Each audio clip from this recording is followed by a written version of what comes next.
Hello with career AR, welcome back to our channel. इस वीडियो में हम बात करने वाले हैं इंडियन बजट के बारे में। क्या होता है बजट, किस तरह से सरकार इस देश को चलाने के लिए हर मिनिस्ट्रीज को पैसा एलोकेट करती है, बजट को पार्लियामेंट में किस प्रोसेस के थ्रू पास किया जाता है और आखिर इसकी जरूरत क्यों है और इसका उद्देश्य क्या है, इन सभी बातों को जानने के लिए इस वीडियो के अंत तक बने रहें। बजट एक मनी बिल है जो कि फाइनेंस मिनिस्टर के द्वारा लोकसभा में 1 फरवरी को पेश की जाती है, जिसमें पिछले फाइनेंशियल ईयर यानी कि 1 फरवरी से 31 मार्च तक के एक्सपेंडिचर और रेवेन्यू को रिव्यू किया जाता है और आने वाले अगले फाइनेंशियल ईयर में देश को चलाने के लिए पैसा कहां से आया और उसे कहां खर्च किया जाएगा, इन सभी बातों का एक कंपाइल डॉक्यूमेंट होता है। इसमें किस मिनिस्ट्री को कितने पैसे मिलेंगे इन सभी का वर्णन रहता है, जिसपे लोकसभा में सभी सदस्य एक साथ चर्चा करते हैं। पूरे इंडिया के लिए पार्लियामेंट नेशनल बजट अलग लाती है और आर्टिकल 202 के तहत स्टेट्स अपनी बजट अलग लाती है। बजट पार्लियामेंट में दो पार्ट्स में प्रेजेंट की जाती है, फाइनेंस बिल और एप्रोप्रिएशन बिल। फाइनेंस बिल जिसमें हमारे कंसोलिडेट फंड में पैसा कहां से आया, पिछले फाइनेंशियल ईयर में रेवेन्यू कहां से जनरेट हुई,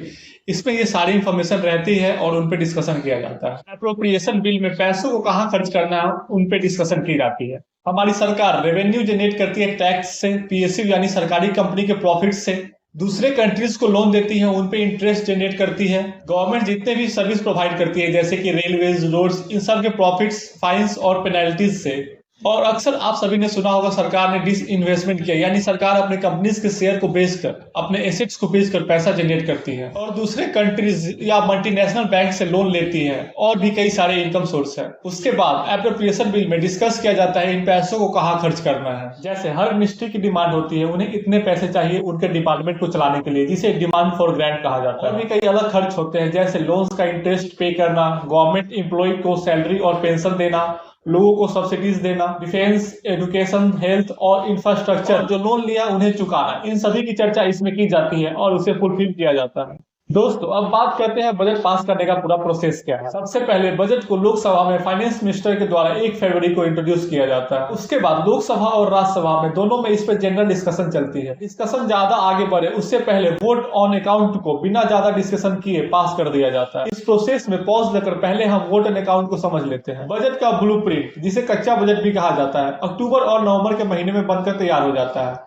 और दिसंबर में इसकी फर्स्ट ड्राफ्ट कॉपी भी बनकर रेडी हो जाती है जो ब्लू कलर में होती है। 1 फरवरी को फाइनेंस मिनिस्टर के द्वारा लोकसभा में इसे प्रेजेंट करने के बाद अप्रैल के महीने तक इसे लागू किया जाता है। इसके प्रेजेंटेशन से लेकर बिल पास होने तक पूरे प्रोसेस में टाइम लगता है, जो कि करंट फाइनेंशियल ईयर के बियॉन्ड जा सकता है। इसलिए हमारे कॉन्स्टिट्यूशन में एक प्रोविजन है जो लोकसभा को एम्पावर करता है एडवांस में एक अमाउंट को गवर्नमेंट को सौंपने के लिए, जिससे कि गवर्नमेंट अपने कार्य को जारी रखे जब तक कि कंप्लीट बजट पास नहीं हो जाता। और इस इंस्ट्रूमेंट को वोट ऑन अकाउंट कहते हैं। वोट ऑन अकाउंट में लोकसभा जनरली 2 महीने के एक्सपेंडिचर के लिए फंड एलोकेट करती है, जो डिमांड फॉर ग्रांट के 1/6 ऑफ द अमाउंट होता है। अगर बजट को क्लियर होने में 2 महीने से ऊपर लगता है तो वोट ऑन अकाउंट के समय को आगे बढ़ाया जा सकता है। हर साल एक जनरल डिस्कशन के बाद वोट ऑन अकाउंट को पास कर दिया जाता है। फिर उसके बाद लोकसभा सभी मंत्रालय के डिमांड फॉर ग्रांट को डीआरएससी के पास एनालाइज करने के लिए भेजती है। डीआरएससी यानी डिपार्टमेंट रिलेटेड स्टैंडिंग कमेटी, जिसमें 21 लोकसभा के और 10 राज्यसभा के मेंबर होते हैं। डीआरएससी के द्वारा रिपोर्ट्स लोकसभा में पेश करने के बाद मेंबर्स अपनी नाराजगी व्यक्त करने के लिए कट मोशंस इंट्रोड्यूस करते हैं और उन पे वोटिंग की जाती है। कट मोशंस लेजिस्लेटिव एमपीज यानी जो कानून बनाते हैं उनके द्वारा एग्जीक्यूटिव यानी जो कानून लागू करते हैं उनके ऊपर फाइनेंशियल कंट्रोल करने का एक इंस्ट्रूमेंट है। ये डिमांड फॉर ग्रांट के अमाउंट को कम करने के लिए दर्शाया जाता है। अक्सर ये अपोजिशन पार्टीज के एमपी के द्वारा इंट्रोड्यूस किया जाता है। उसके बाद 20% मेजर मंत्रालय इंडिविजुअली डिस्कस किए जाते हैं, उनके डिमांड फॉर ग्रांट पे वोटिंग होती है या फिर उन्हें पास कर दिया जाता है। बाकी के 80% मंत्रालय के डिमांड को एक साथ मिलाकर बिना किसी डिस्कशन और इंडिविजुअल वोटिंग के पास कर दिया जाता है, जिसे कि एप्लीकेशन ऑफ गुलोटिन कहा जाता है। फिर जाकर एप्रोप्रिएशन बिल लोकसभा में सिंपल मेजोरिटी से पास की जाती है। उसके बाद राज्यसभा को भी 14 दिनों के अंदर इस बिल को पास करना होता है। एप्रोप्रिएशन बिल पास होने के बाद लोकसभा में फाइनेंस बिल को पास किया जाता है। राज्यसभा को भी फाइनेंस बिल 14 दिनों के अंदर पास करना होता है। इस पूरे प्रोसेस के तहत हमारा बजट पास होता है। अब बात करते हैं हमें बजट की जरूरत क्यों है।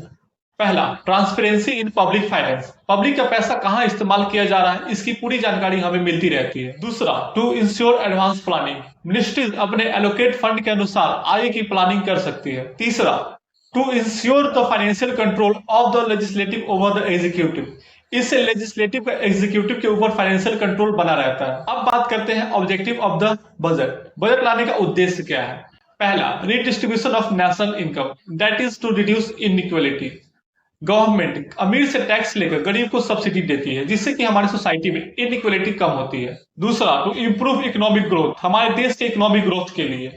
तीसरा, फॉर एम्प्लॉयमेंट जनरेशन, हमारे बजट में नए नए प्रोजेक्ट को फंड एलोकेट किए जाते हैं, जिससे कि एम्प्लॉयमेंट जनरेट होती है और पॉवर्टी रिड्यूस होती है। अगर आपको ये वीडियो इन्फॉर्मेटिव लगा हो तो इसे एक लाइक करें, सब्सक्राइब करें और शेयर जरूर करें।